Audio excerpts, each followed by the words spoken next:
UCI, bueno, pues el niño una vez que llega a UCI y nos encontramos con él, yo muy brevemente, para que pueda hablar Esther también, esto es lo que os voy a comentar un poco, pero que sí que quería hacer dos matizaciones acerca de los niños. Que no es que seamos los pediatras más torpes en hacer códigos sepsis, sino que tenéis que entender que la fisiopatología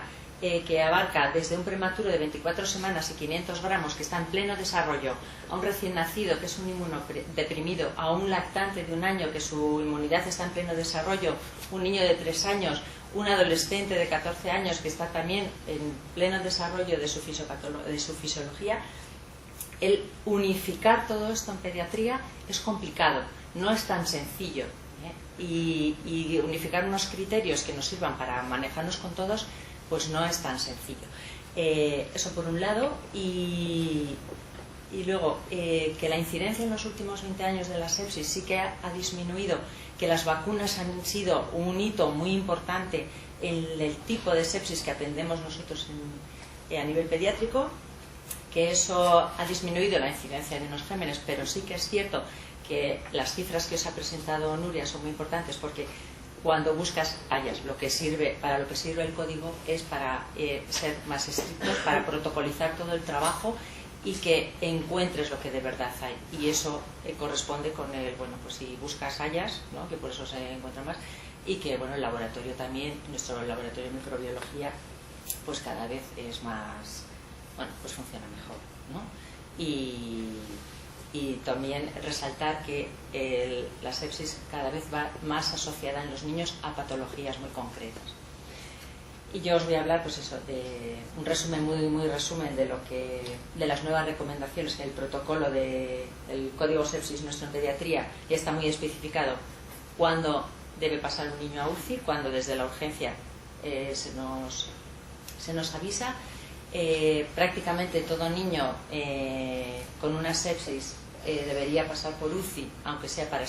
monitorización y estabilización, pero los criterios de ingreso absoluto, bueno, pues son inestabilidad hemodinámica, insuficiencia respiratoria, alteración del nivel de conciencia, una disfunción orgánica asociada, aunque sea aislada, asociada a una patología en concreto. Sí que, como muy bien os ha comentado Nuria y Desiree, tanto en agosto como en septiembre, parece que lo estaban preparando para el día de la sepsis, se ha publicado un resumen de la evidencia en pediatría sobre el manejo sobre todo hemodinámico de la sepsis, y algún otro artículo del manejo global, que sí que termina de resumir las evidencias que teníamos en los últimos años y las tendencias, y que se refieren, bueno, pues lo que os ha comentado Nuria, ¿no? El anticiparnos, cuanto antes nos anticipamos y empezar ya con el acceso venoso, la intraósea o la vía venosa,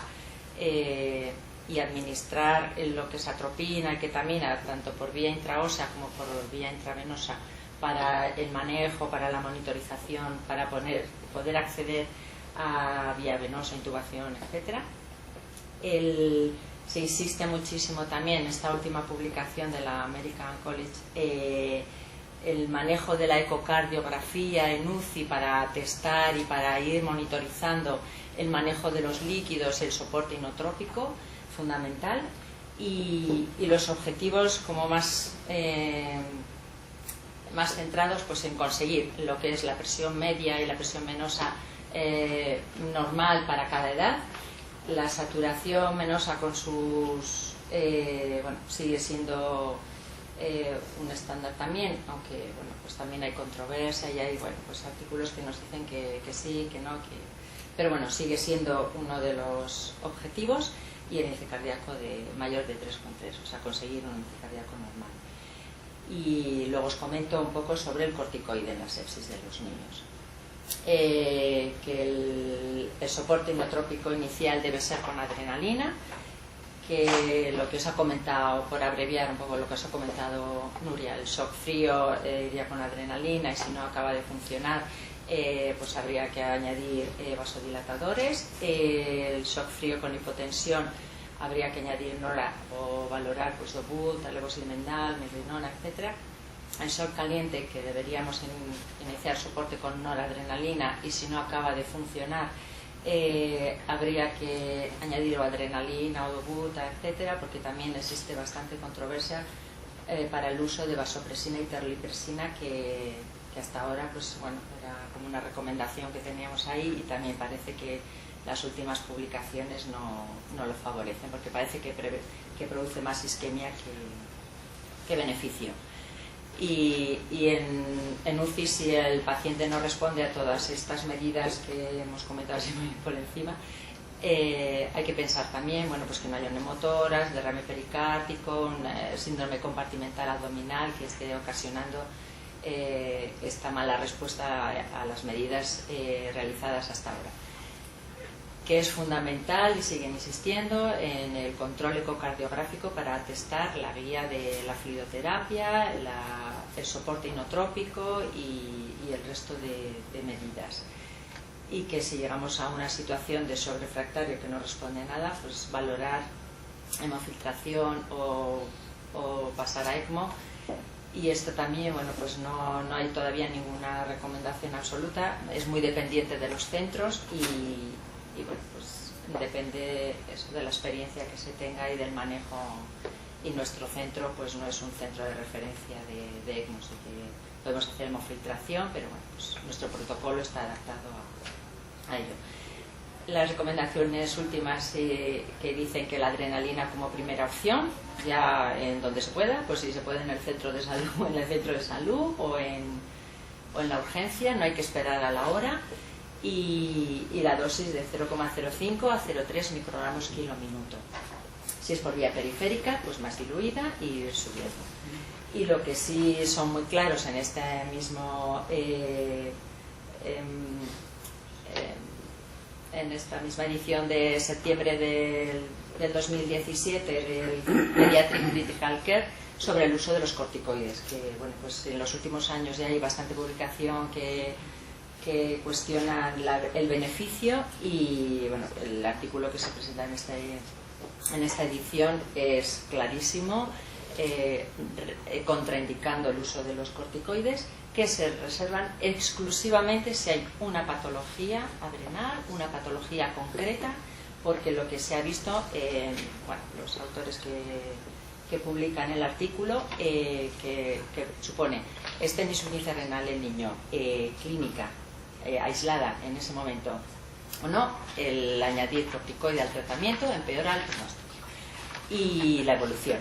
Y hay una editorial muy interesante, que me detengo un momentito, porque de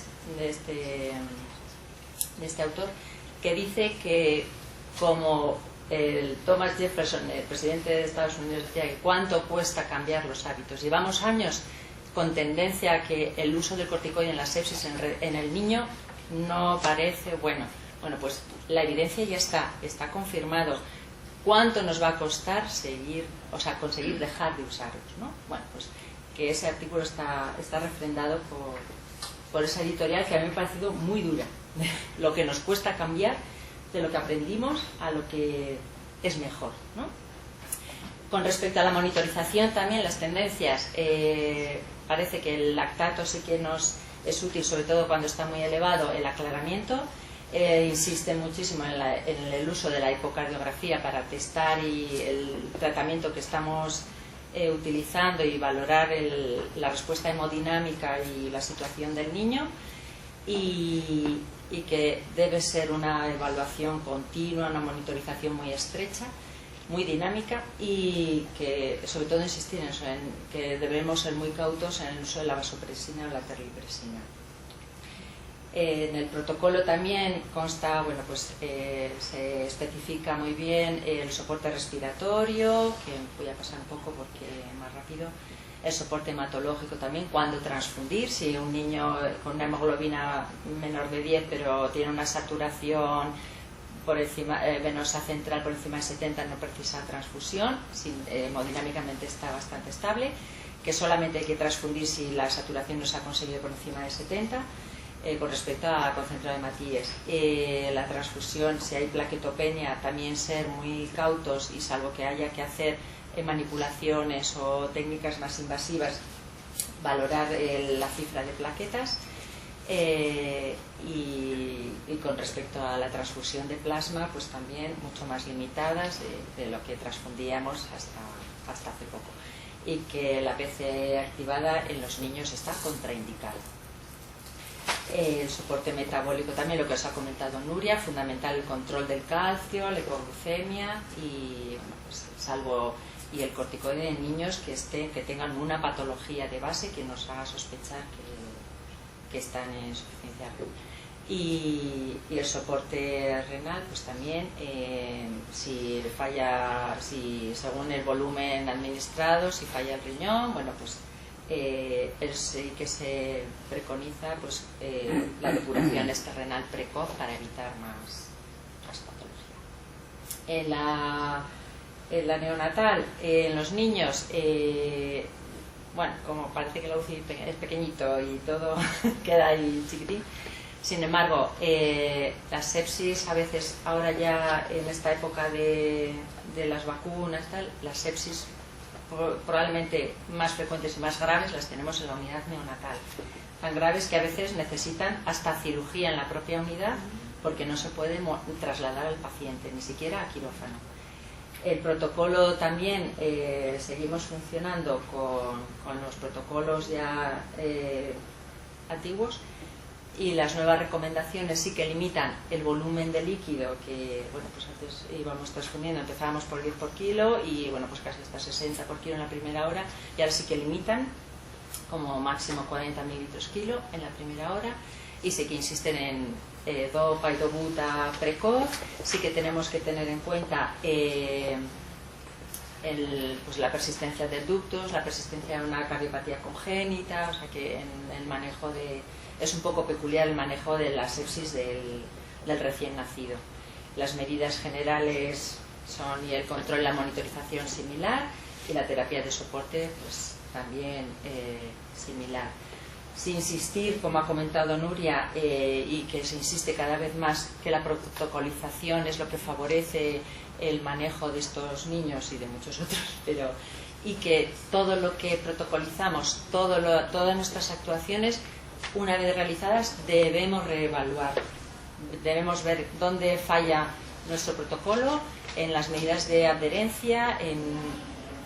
reevaluar y revisar para ir mejorando. Y que es fundamental el trabajo en equipo. Somos una comunidad pequeña, nos conocemos casi todos, el pediatra que trabaja en primaria, el que viene en 112 con el niño trasladado, y que es fundamental, bueno, pues que estemos todos coordinados, que ya que nos conocemos, pues aprovechemos eso y trabajemos en equipo. Otra parte importante también, y que forma parte del protocolo que viene en el código sepsis, es la información a los padres. Cuando un niño tiene una sepsis, ingresa en la UCI como esta pobre chiquitina, y bueno, pues luego pueden pasar muchas cosas, ¿no? Entonces intentamos que esa información sea veraz, directa, pero que además, bueno, pues sea sobre todo uniforme, porque abarcamos muchos medios y al final esos pobres padres pasan en muy poco tiempo de una situación que van a por un catarro al centro de salud y acaban ingresados. Entonces, esa información, para que todos la transmitamos de la misma manera, y bueno, cada uno la transmite como sabe, pero que sí, que unificarla un poco, y desde el principio saber, bueno, pues explicar un poco a los padres. Muchas veces el referente es el pediatra su referente es el pediatra de primaria, pero claro, el paciente en 15 minutos debe estar trasladado. Entonces, que ese pediatra sobre todo pueda a los padres inicialmente ayudarles, acompañarles, explicarles un poco lo que va a poder pasar, que todos hablemos en el mismo sentido y demos la misma información, ¿no? Un poco, pues, y estas son las preguntas que vienen ahí en el anexo y que explican un poco, pues, desde qué es la sepsis a los padres y qué tratamiento, qué pasará cuando vaya a la UCI, y un poco después, bueno, pues que, como ha comentado Nuria, pues el 17% tendrá secuelas graves, pero hasta un 30% tendrá secuelas moderadas que para un niño pueden ser importantes, sobre todo en plan escolar. Y el plan docente con el código sepsis que seguiremos en los niños, bueno, pues pretende que sean cursos semipresenciales, que serán diferentes, o estarán diferenciados